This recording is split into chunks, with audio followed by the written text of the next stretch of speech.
killed Abhaya. You killed Abhaya. You killed Abhaya. This is absolutely you are lying. Brother, you don't do it, brother. I am not lying, please. My brother, please listen. You killed Abhaya. You killed Abhaya. You killed Abhaya. CN ডিজিটালে আপনাদের স্বাগত। নমস্কার, আমি মণি ভট্টাচার্য। আজ আমরা মমতা বন্দ্যোপাধ্যায়ের Oxford London সফর নিয়ে কথা বলবো এবং সেই সফর নিয়ে কথা বলতে গিয়ে প্রথমে যে কথাটা বলতে চাইবো সেটা হচ্ছে কেলগে কেলেঙ্কারি। কেন বলছি কেলগে কেলেঙ্কারি, তার কারণ যদি জানতে হয়, মানে স্বাভাবিকভাবে আপনারা সবাই কম বেশি দেখেছেন কেলগে তিনি বক্তৃতা দিতে উঠেছেন এবং তারপর যখন তিনি বিনিয়োগের প্রসঙ্গ কথা বলছেন ঠিক তখনই প্রশ্ন ছুড়ে এসেছে এবং বেশ কিছু যারা শ্রোতা ছিল তাদের বা দর্শক ছিল তাদের প্রশ্নের উত্তরে তিনি চোটেলাল হয়ে গিয়েছেন এবং শুধু তাই নয়, তাদেরকে অতিবাম এবং বাম বলে দাগিয়ে দিয়েছেন। এখন প্রশ্ন হচ্ছে, আমি কেলেঙ্কারি কথাটা কেন বলছি, তার কারণ প্রাথমিকভাবে কিন্তু মমতা বন্দ্যোপাধ্যায় লন্ডন সফর বেশ কিছু গুরুত্বপূর্ণ প্রশাসনিক কাজ এবং বেশ কিছু গুরুত্বপূর্ণ মিটিং, ব্যবসায়িক মিটিং, এই সমস্ত বিষয়ে তিনি গিয়েছিলেন এবং আরও যে বিষয় সামনে আসছিল যে তিনি অক্সফোর্ড বিশ্ববিদ্যালয়ের কেলগ কলেজে তিনি একটি বক্তৃতা দেবেন এবং সেটা তিনি নারী মানে ওমেন এম্পাওয়ারমেন্ট প্রসঙ্গে তিনি বক্তৃতা দেবেন। কিন্তু প্রশ্নটা হচ্ছে, এই নারী সুরক্ষা বা ওমেন এম্পাওয়ারমেন্ট এই বিষয়ে বাংলার কি পরিস্থিতি এবং সেই পরিস্থিতি নিয়ে তিনি যখন একটা দেশের একটা আন্তর্জাতিক কোনো বিশ্ববিখ্যাত কলেজে তিনি বক্তৃতা দিতে যাচ্ছেন, সেই পরিস্থিতিতে তিনি কিন্তু আগেই বুঝতে পেরেছিলেন যে এরকম প্রশ্নের সম্মুখীন তিনি হবেন।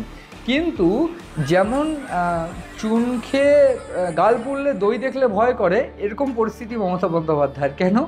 তিনি মমতা বন্দ্যোপাধ্যায় এর আগে রাম নাম শুনে ভয় পেয়েছিলেন, এবার তিনি নারী সুরক্ষা এবং নট জাস্ট সুরক্ষা, ওমেন এম্পাওয়ারমেন্ট বিষয়ে তিনি যখন বক্তৃতা দিতে গিয়েছেন তাকে প্রশ্ন করা হলো আরজি কর নিয়ে।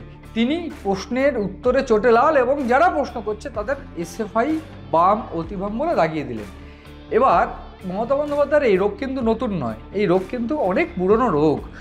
এর আগে আমরা দেখেছি অতিবাম যারা যখন তিনি প্রথম ক্ষমতায় হয়েছেন কোনো প্রশ্নের উত্তর শুনে তাকে মাওবাদী বলে দাগিয়ে দেওয়া, সেই সেই সভা ছেড়ে তিনি বেরিয়ে গিয়েছিলেন।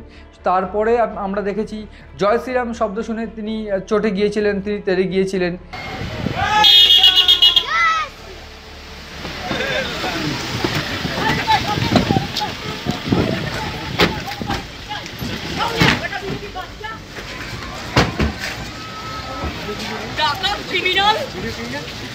এই বিষয়গুলো, এই যে রোগটা মমতা বন্দ্যোপাধ্যায়ের কিন্তু নতুন নয়। সব মিলিয়ে মমতা বন্দ্যোপাধ্যায়ের এই কেলগে বক্তৃতা, সেই বক্তৃতা কিন্তু কেলেঙ্কারিই বলা চলে। তার কারণ এইবার যখন গোটা বিষয়ে আলোচনা করব, আমি প্রথমে বলে রাখতে চাইব, এই যে মমতা বন্দ্যোপাধ্যায় গতকালের যে বক্তৃতা, সেই বক্তৃতায় যখন তিনি গিয়েছেন তখন তার সঙ্গে সৌরভ গঙ্গোপাধ্যায় থেকে শুরু করে তিনি যে সেনাবাহিনী নিয়ে গিয়েছেন এক প্রকার, বিশেষ কিছু যারা প্রশাসনিক কর্তা, সঙ্গে কুণাল ঘোষ যারা গিয়েছেন তারা কিন্তু উপস্থিত ছিলেন। তাদের উপস্থিতিতে যখন তিনি বক্তৃতা শুরু করেছেন তার কিছুক্ষণ বাদেই তিনি যখন বিনিয়োগের কথা বলেছেন তখন কিন্তু পিছন থেকে তার তিনি যেখানে বক্তৃতা দিচ্ছেন তার কিছু দর্শকরা প্রশ্ন করেন এবং সেই প্রশ্নের উত্তরেই তিনি কিন্তু রীতিমতো চোটেলাল। এবং সবথেকে গুরুত্বপূর্ণ প্রশ্ন যে তিনি যখন বিনিয়োগের কথা বলছেন তখন তাকে মিথ্যেবাদী বলে আখ্যা দেওয়া হচ্ছে।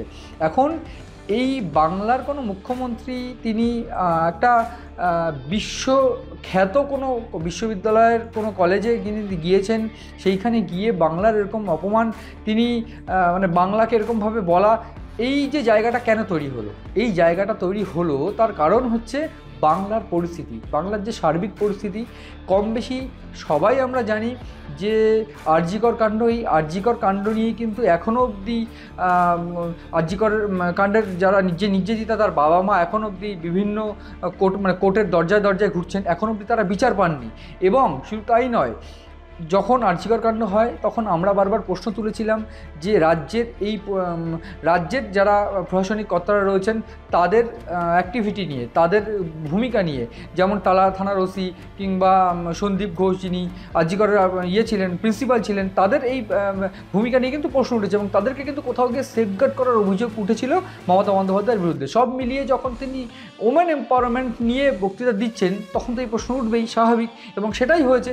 এবং এই প্রশ্নের উত্তর দিতে গিয়ে তিনি চটে লাল এবং তিনি অতি বাম বলে দাগিয়ে দিচ্ছেন। এবং কোথায় দাঁড়িয়ে দাগাচ্ছেন সবথেকে গুরুত্বপূর্ণ বিষয় সেটা হচ্ছে লন্ডন কিন্তু ইতিহাস সাক্ষী আছে। লন্ডন কিন্তু one of the most biggest যে ডেমোক্রেসিদের যে তালিকা, সেই তালিকায় কিন্তু লন্ডনও রয়েছে। এবং এই লন্ডনে কিন্তু ইতিহাস সাক্ষী আছে, গণতন্ত্রের বহু গুরুত্বপূর্ণ সাবজেক্টও সেখানে রয়েছে। সব মিলিয়ে একটা এত বড় গণতান্ত্রিক দেশে এত বড় একটা সুখ্যাত কলেজে দাঁড়িয়ে তিনি বক্তৃতা দিচ্ছেন এবং যে দর্শকরা যে প্রশ্ন করছে সেই প্রশ্নের উত্তরে তিনি রীতিমতো চটে লাল। সব মিলিয়ে এই যে মমতা বন্দ্যোপাধ্যায়ের সার্বিক যে উত্তর এবং মমতা বন্দ্যোপাধ্যায় এই কেলগে গিয়ে যে কেলেঙ্কারি যেটা ঘটলো, এইটা কিন্তু কোনোভাবেই রাজ্যের জন্য সুনামের নয় এবং রাজ্যের জন্য ভালো নয়। শুধু তাই নয়, সব মিলিয়ে তাকে কিন্তু শুনতে হয়েছে যে আরজিকর কাণ্ডের নির্যাতিতা তাকে কিন্তু খুন করেছেন মমতা বন্দ্যোপাধ্যায়। এই যে বিষয়গুলো কিন্তু গতকালই ঘটেছে এবং যদিও এই যারা দর্শক ছিলেন, যে দর্শকগুলি প্রশ্ন করছিলেন, পরে তাদেরকে বার করে দেওয়া হয় এবং তাদেরকে বার করে দেওয়াতেও প্রশ্ন উঠছে যে একটা গণতান্ত্রিক দেশে দাঁড়িয়ে গণতান্ত্রিক প্রশ্ন তো থাকতেই পারে। যদিও তিনি বলেছেন যে তাদেরকে প্রশ্ন করতে দিন, কিন্তু পরে তাদেরকে বার করে দেওয়া হয় এবং তিনি কিন্তু এই গোটা যারা দর্শক ছিল তাদেরকে কিন্তু অতি বাম বলে দাগিয়ে দিয়েছেন। এবং তিনি মমতা বন্দ্যোপাধ্যায় ওখানে দাঁড়িয়ে এই কথাও বলেছেন, কেলগে এই কথাও বলেছেন যে লড়াই করলে আপনারা বাংলায় এসে লড়াই করুন, এখানে বাংলার মান সম্মান নষ্ট করবেন না, এই কথা তিনি সেখানে বলেছেন। এবং এখানেই প্রশ্ন উঠছে যে একটা গণতান্ত্রিক দেশে স্বাভাবিকভাবেই আপনি বক্তৃতা দিতে গিয়েছেন ওমেন এম্পাওয়ারমেন্ট নিয়ে, সেখানে আপনার রাজ্যের কোনো একটা ঘটনাকে নিয়ে প্রশ্ন উঠতেই পারে এবং সেই প্রশ্নটাকে আপনি সঠিকভাবে জবাব দিতেন। সেই প্রশ্নের সঠিক জবাব দেওয়ার সাহস আপনার হলো না, যা নিয়ে কিন্তু গোটা রাজ্য রাজনীতি বলা চলেই, রাজ্য রাজনীতি উত্তাল এবং যা হয়েছে কেলগে তা কেলেঙ্কারিই বলা চলে এবং তা কোনোভাবেই রাজ্যের জন্য সুনামের নয়।